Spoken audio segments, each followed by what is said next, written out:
So once again, welcome students, especially for my MP students. I'm going to talk about human resource planning in public health.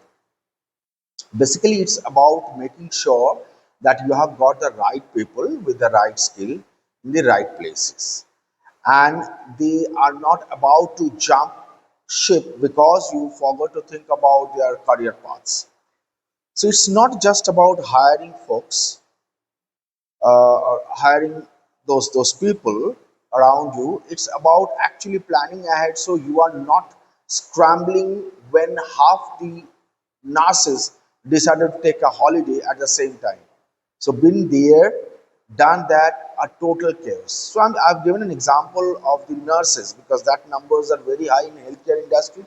Now there is a level in this game. If you look at the national level, they have to think big pictures like Ministry of Health. They type sitting around a table, arguing over spreadsheets and coffee, figuring out how many doctors and nurses the whole country actually needs.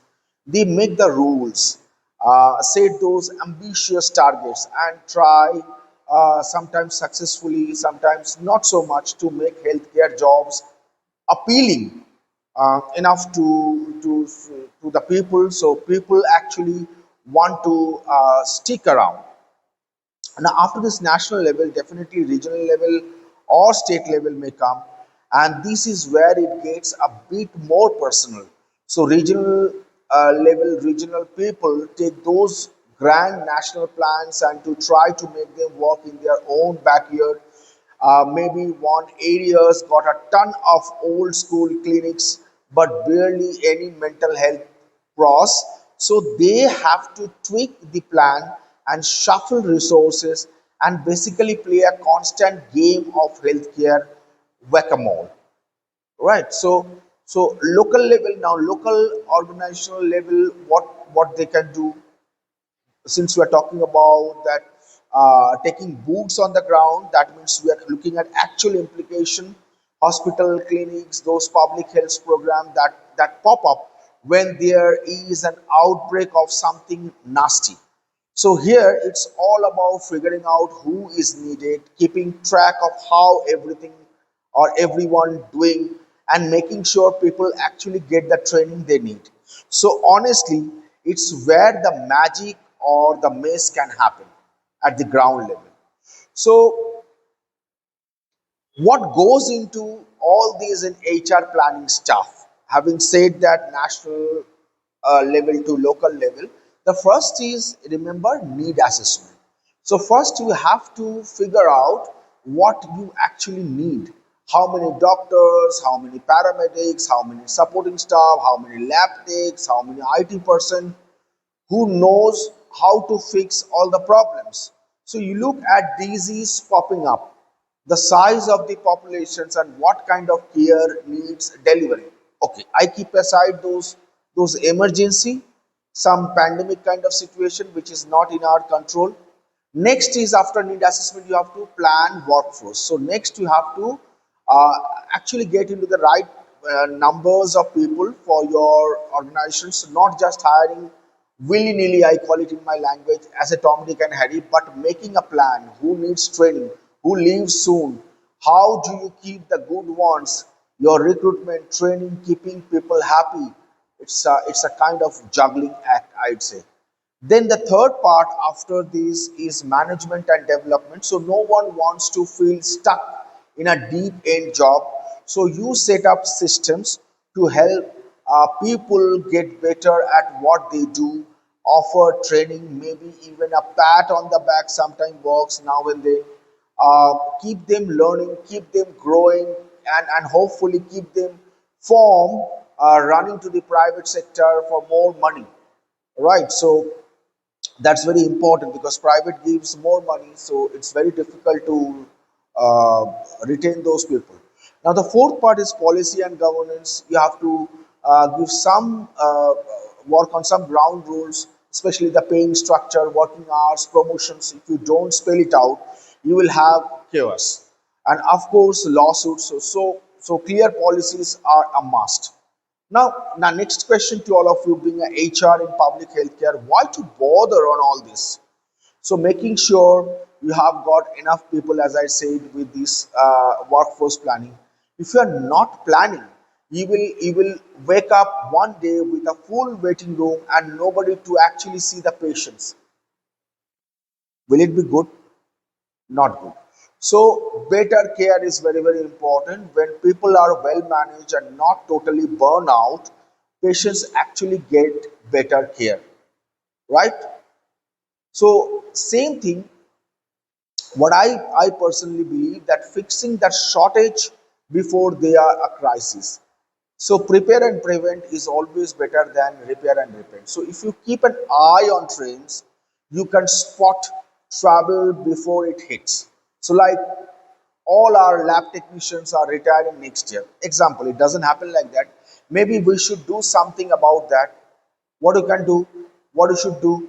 Now proactively you can find out and make a talent bench, make your people ready for the next level appointment or promotions. So stronger healthcare system overall. At the end of the day, if I say I want to provide stronger healthcare, so good HR planning keeps the whole thing from falling apart.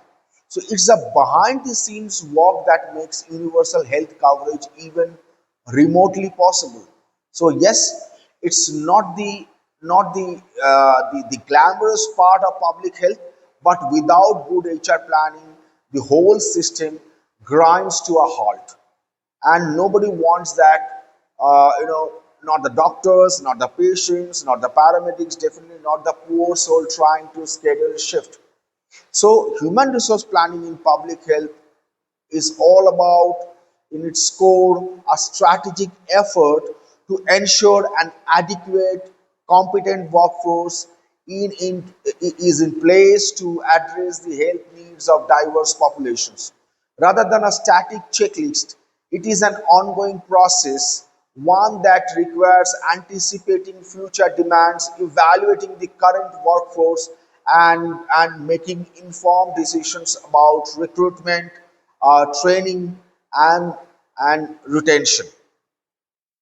Now, apart from that, the process starts when it comes to this human resource planning. The process starts with a very careful assessment. I said the planners who are working on this, they analyze current people's level, their skill level, then examine the demographic changes and consider evolving patterns of disease or service demand. For example, a region expecting a significant increase in births or an aging population must project the number of nurses or specialists needed. And these data driven forecasting is critical for preempting workforce shortages or surpluses. In both the end, it's cost to the organization. So once needs are identified, I'm talking about steps, please remember. Once needs are identified, strategies must be formulated, and this encompasses developing targeted recruitment campaigns, investing in training programs for both new and existing people or your staff, and establishing pathways for career advancement. It also includes implementing retention strategies such as financial incentives, professional development opportunities, or improvements in working conditions, especially in undeserved or maybe some rural areas. We call it underserved. I mean, or undeserved. Some people call it, where staff turnover can be particularly high. So optimizing workforce utilizations is equally important after this. So health workers should be deployed in roles that match their skills and the need of specific communities. Misalignment such as assigning highly specialized staff to areas where their expertise is underutilized can undermine patient care and system efficiency. Right. So I'm telling you all those steps, right? What you have to do in HR planning. Now, crucially, all HR planning activities must align with the broader goals of the public health system. Whether the objective is disease prevention, health promotions, or improving access to care, the workforce must be prepared and positions to deliver on these priorities. You got it?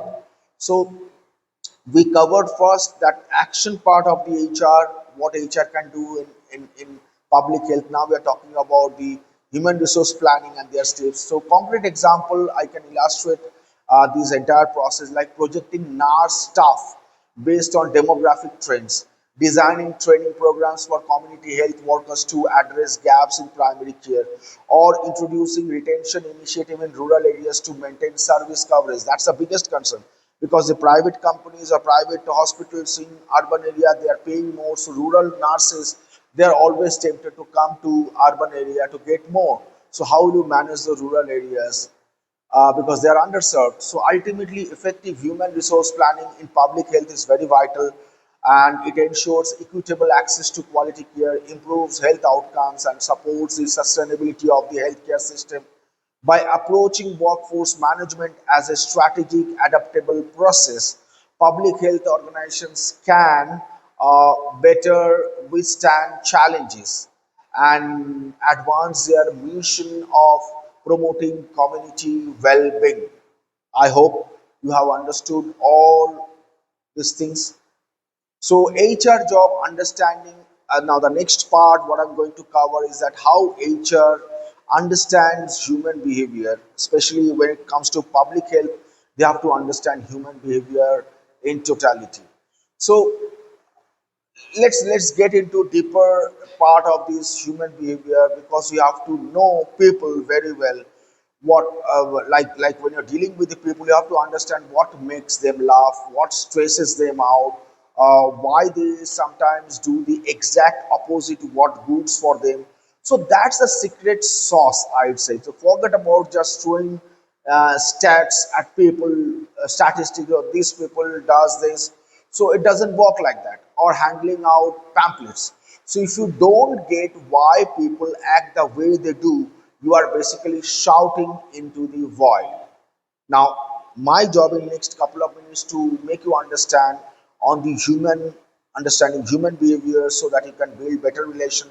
So, human relation in public health isn't just about germs or vaccination. So it's about people, how they talk to each other, what they trust, who they avoid, all that messy social stuff you have to consider.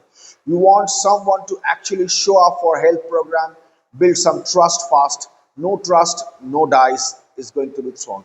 So you have to be real with people, not just show up in a white coat or expect them to spill their guts. And don't even get me started on social circles like friends, family, neighbors. That's a backbone. So if someone's got good people around them, they will probably make healthier choices. If not, well, I would say it's an uphill battle, right? So it's going to be very very difficult. So communications is a wonderful tool in this entire relationship. You need to listen more than you talk, especially when it comes to handling this healthcare portfolio. Be cool with different cultures, don't bulldoze your way in, and people can smell fake a mile away. So, especially if you look at different theories that are available, Maslow's hierarchy, you probably have seen in your management earlier in first or second semester. The first thing first, what they want first is physiological need, then there is a security need, then there is a love affection need, then there is a esteem need, and there is self-actualization. So if you look at the entire process, they don't have enough to eat at the first place. So you have to give them clean water, you have to give them safe housing, you have to give them food, basic health care. Handle that first. Otherwise, forget about it going to the level 5. But don't stop at the basics, what I suggest. So people need to feel like they belong the way they that matters to them. So mental health is huge, and honestly speaking, it doesn't get nearly enough love. So if public health ignores that, they are missing half of the picture. What else? The people are not robots. Please understand. You can't just say exercise more and you expect magics. No, people need to see what in it for them. Speak to their goals, not yours. Don't impose things on them what they can't do. So understanding human behaviors, nobody's the same shocker, right? Are you getting my point? So cultures, belief, family, even what someone had for breakfast can change how they respond to health advice. So cookie cutter solutions, don't cut it. Don't cut it. My suggestion. Now, there is a cultural stuff also you have to understand. That's a real wild card. What's normal in one community might be totally weird in another community. If you don't pay attention, you will crush and burn. Like I have seen in some community, in some part of our country, they take very high amount of sugar, but you cannot ask them to stop. So you have to, you know, counsel them. Brains are weird in some cases, fear, hope, stubbornness. Sometimes people know what healthy and still they won't do it. That's where you have to be a little bit creative. Just now I gave an example of Gujarati, especially I mentioned that they eat more sugar. So mix in some behavioral economics, change how choices are presented, maybe nudge people in the right directions without them even realizing it. And don't forget that people act different when they know they are being watched.